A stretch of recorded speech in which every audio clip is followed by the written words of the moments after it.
제가 그 하나로 이 케이스를 해결을 해서 어떻게 보면 스캐너를 잘 사용하는 방법 중에 하나인 거죠. 그러니까 스캔 바디는 하나인데 마치 스캔 바디가 3개 있는 것처럼 마술을 부릴 수 있습니다.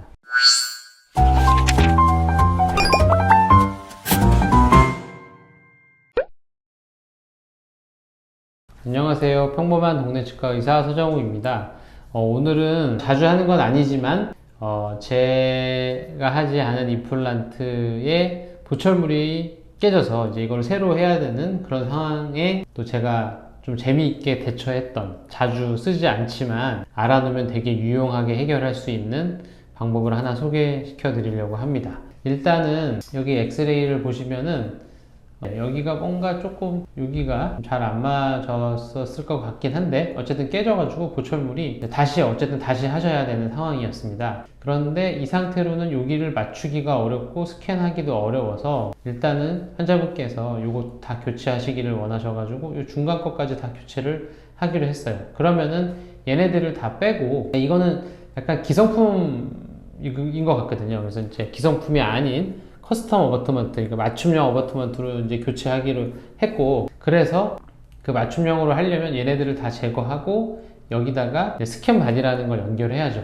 그런데 이제 이 임플란트가 좀 평범한 임플란트는 아니라서 제가 이전에도 이 환자분의 보철을 교체한 적이 있어서 이 임플란트가 어느 회사 건지 정확하게 알고 있었어요. 그런데 이제 임플란트는 3개인데 이 회사 임플란트에 따라서 스캔 바디 종류가 3가지가 있어요. 사이즈에 따라서. 그래서 요 임플란트 사이즈에 해당하는 스캔 바디는 저희 병원에 하나밖에 없었습니다.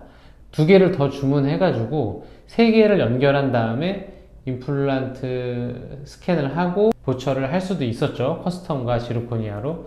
그런데 스캔 바디는 하나밖에 없는데 제가 그 하나로 이 케이스를 해결을 해서 어떻게 보면 스캐너를 잘 사용하는 방법 중에 하나인 거죠. 그러니까 스캔 바디는 하나인데 마치 스캔 바디가 3개 있는 것처럼 마술을 부릴 수 있습니다. 그래서 그 하나를 가지고 3개를 만드는 마법을 한번 보여드릴게요. 자, 이제 보철물을 다시 하는 상황에서 기성 어버트먼트가 있었고 하나는 이렇게 빠져있는 상태로 먼저 이 상태로 스캔을 먼저 합니다.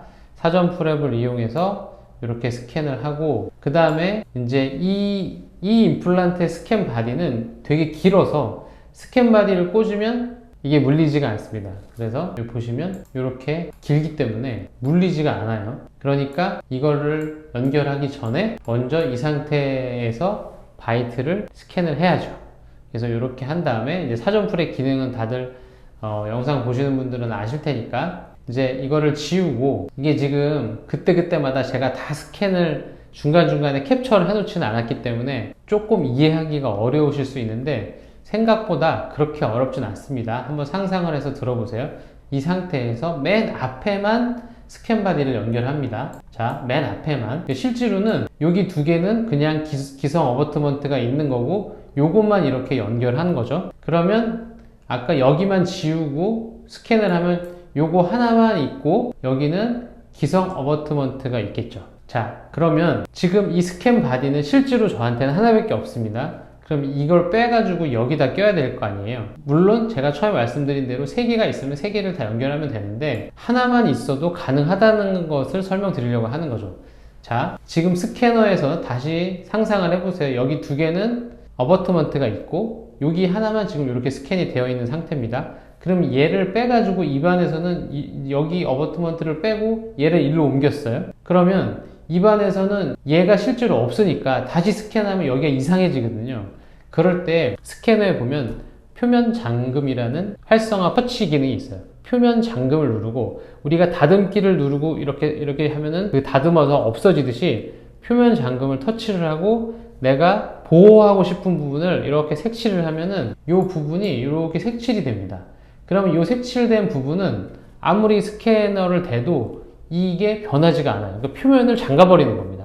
그래서 다시 한번 설명드리면, 자, 입안에서는 이게 없어졌고 입안에서는 이미 없어졌고 여기로 가 있습니다. 실제 입안에서는 얘만 꽂혀 있고 얘하고 얘는 다른 상황인데, 이거는 아까 제가 첫 번째 여기 스캔을 했잖아요. 여기를 표면 잠금을 해버린 다음에 요걸 해서 스캔을 하면 요거는 그대로 있고 요것만 스캔이 됩니다. 그럼 이렇게 2개가 있는 것처럼 되는 거죠.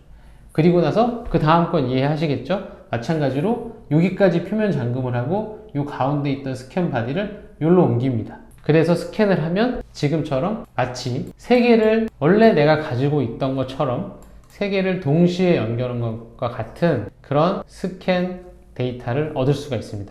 실제로는 하나밖에 없는데 표면 잠금이라는 것을 이용해서 하나 하고 표면 잠금하고 하나 하고 또 표면 잠금하고 마지막에는 스캔하면은 세 개가 다 있는 것처럼 이렇게 스캔이 돼서 이런 식으로 이렇게 최종적으로 이런 데이터를 저희 기공소에다가 보낼 수가 있게 되는 거죠.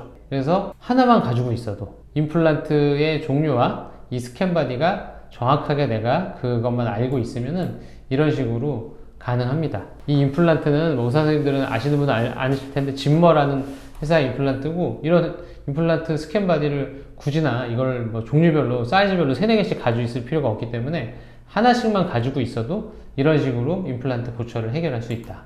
그래서 다 제거하고 이제 커스텀으로 바꾸고 최종적으로 이렇게 마진도 보면은 뭔가 그래도 조금 낫죠. 예전에 거랑 비교하면 여기가 조금 뭐 이것 때문에 뭐 깨졌거나 뭔가 불편했었던 것 같은데, 어쨌든 지금은 이제 이건 기성품이었기 때문에 마진이 여기 딱 정해져 있지만 요거는 커스텀이라서 마진을 이렇게 쭉 올려가지고 이렇게 해서 정확하게 다시 커스텀과 지르코니아로 보철물을 완성한 그런 케이스입니다. 그래서 오늘 보여드린 영상은 뭐 이게 자주 있는 일은 아니지만 다른 치과에서 했던 임플란트 보철을 AS 하는 경우에 커스텀까지 새로 하는 경우에 스캔 바디를 연결해야 되는데, 이렇게 임플란트는 3개인데 스캔 바디는 하나밖에 없는 경우도 표면 잠금이라는 스캐너의 어떤 기능을 이용해서 생각보다 좀 재밌게 그 보철물을 제작할 수 있는 그런 케이스를 설명드렸습니다. 네, 감사합니다.